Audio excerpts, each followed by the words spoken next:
আসসালামু আলাইকুম।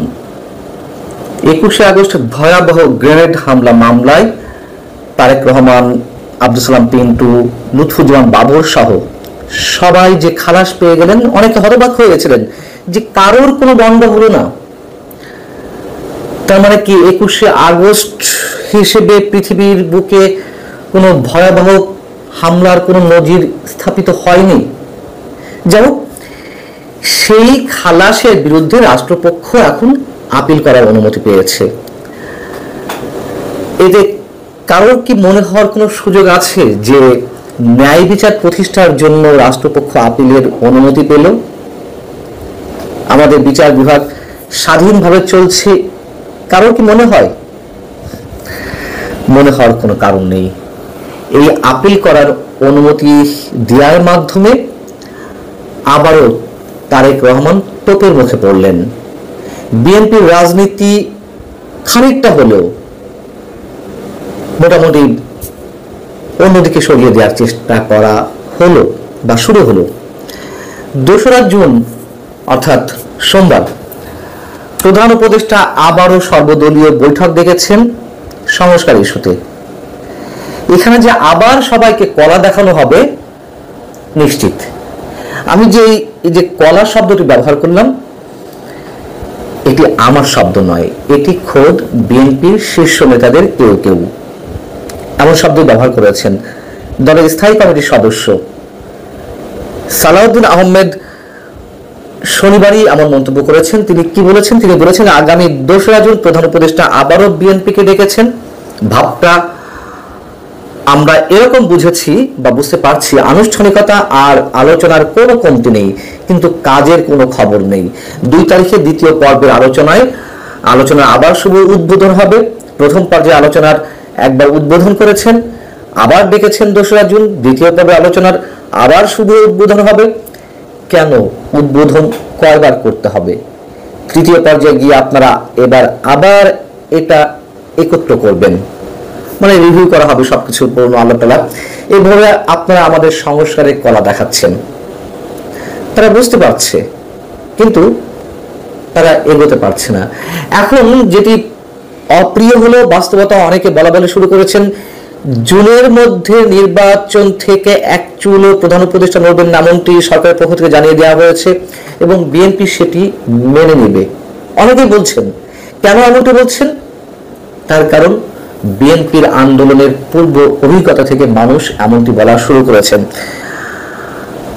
8-10 জন বলা তো যেমন এক কথা, আর সিনিয়র সাংবাদিক নুরুল কবিরের মতো মানুষ যখন এই কথা বলেন, তখন তার মিনিংটা নিশ্চয়ই অন্যরকম গুরুত্ব বহন করে। শনিবারই তিনি একটি টক শোতে বলছিলেন যে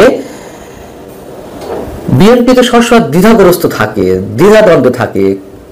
তাদের আন্দোলনের যে কৌশল সব শেষে কেমন যেন সব মাঠে মারা যায়।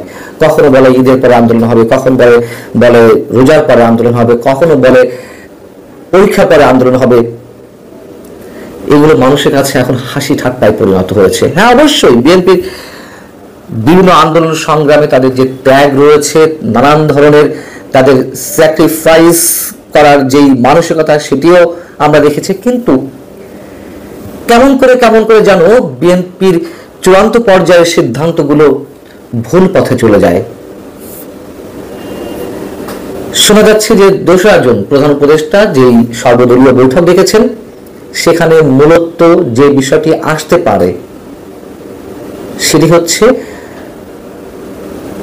সাবেক ছাত্র সমন্বয়কদের যে দাবি বা জাতীয় নাগরিক কমিটির যে দাবি জুলাই সনদ ঘোষণা করার, সেই জুলাই চার্টার বা জুলাই সনদ ঘোষণা কবে হবে এমন একটি ডেট সব রাজনৈতিক দলের মধ্য থেকে বা তাদের কাছ থেকে আদায় করে নেওয়া হতে পারে এবং এটি ঘটার সম্ভাবনাই বেশি। আমি সম্ভাবনার কথা বলছি, তার কারণ দেখা তো যাচ্ছে যে সরকার ঠিক একটা মোলা ঝুলিয়ে বিএনপি সহ অন্যান্য রাজনৈতিক দলগুলোর কাছ থেকে তার সুবিধা মতন তার এজেন্ডাগুলো বাস্তবায়নের জন্য বিভিন্ন ধরনের কথাবার্তা তারা আদায় করে নিয়ে থাকে। সরকারের কথা বলছি আমি, বিশেষ করে প্রধান উপদেষ্টা। যদি 2টো উদাহরণ দিই বিএনপির ক্ষেত্রে, বিএনপি প্রথম থেকে বলে আসছিল যে একটি গণতান্ত্রিক রাজনৈতিক দল হিসেবে তারা নিজেরা অন্য কোনো রাজনৈতিক দলের নিষিদ্ধ করার বিষয়টি সাপোর্ট করে না। অর্থাৎ আওয়ামী লীগ নিষিদ্ধ করার বিষয়টি শুরু থেকে যেমন একটা রব উঠেছিল, বিএনপির সংসদ বলেছিল যে এটি নির্বাচনের মাধ্যমে আর জনগণ বা নির্বাচন কমিশন তারা সিদ্ধান্ত নেবে। কিন্তু যখন সরকার একটা ঝুঁকি নিল, জাতীয় নাগরিক পার্টির নেতাদের হুঙ্কারে হুঁশিয়ারিতে সরকার ঝুঁকি নিল আওয়ামী লীগের রাজনৈতিক কার্যক্রম নিষিদ্ধ করার, ওই দিনই এই 9 মাসের মধ্যে সবচেয়ে বড় দেউলিয়াত্বের, রাজনৈতিক দেউলিয়াত্বের পরিচয় দিয়েছে বিএনপি। কি হলো? তার পরপরই বিএনপি নেতারা গলা উঁচিয়ে বলা শুরু করলেন, আমরা আগে চেয়েছিলাম, বিএনপি এতে আনন্দিত। এরপর দ্বিতীয়বার যেই দেউলিয়াত্বের পরিচয়টি বিএনপি দিল সেটি হচ্ছে প্রধান উপদেষ্টার পদত্যাগের যে নাটকটি, সেই নাটকের মুখে বা তার আগে সেনা প্রধানের বক্তব্যে সরকারের ভিড় যখন নড়বড়ে হয়ে উঠলো, তখন আবার সবাইকে ডাকলো প্রধান উপদেষ্টা। তিনি ডাকার পরে বিএনপি সুরসুর করে সেই আগের ভয়েস রেজ করে তারা কিছু দাবি জানিয়ে এলো, আগের সেই দাবিগুলো। অর্থাৎ তারা প্রধান উপদেষ্টার উপরে ভরসা রাখলো, কোন আলটিমেটাম তারা দিতে পারলো না। সরকার যে বিপদে পড়েছে এটুকু বিএনপি বুঝতে পারছিল, বুঝতে পারা সত্ত্বেও তারা সুযোগের সদ্ব্যবহারটি করতে পারলো না।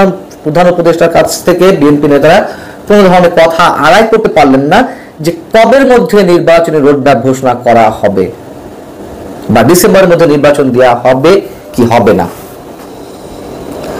এবারও সম্ভবত বিএনপি তৃতীয়বারের মতন পরাজয় বরণ করতে যাচ্ছে বা তাদের রাজনৈতিক দেউলিয়াত্ব প্রমাণ করতে যাচ্ছে। এখন তারেক রহমানের বিরুদ্ধে, তারেক রহমানের খালাসের বিরুদ্ধে যে আপিল হবে সেটিকে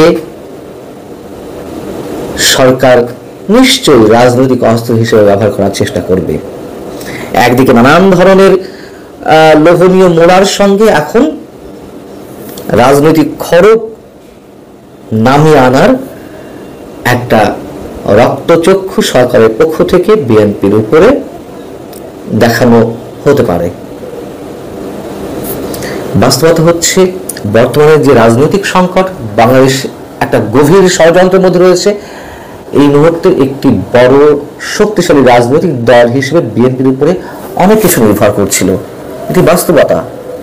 কিন্তু বিএনপির দূরদর্শিতার অভাবে, রাজনৈতিক চূড়ান্ত সিদ্ধান্তহীনতার অভাবে সম্ভবত বাংলাদেশকে কঠিন বিপদের মধ্যেই পড়তে যাওয়া হচ্ছে। আল্লাহ হাফিজ, ভালো থাকুন সবাই।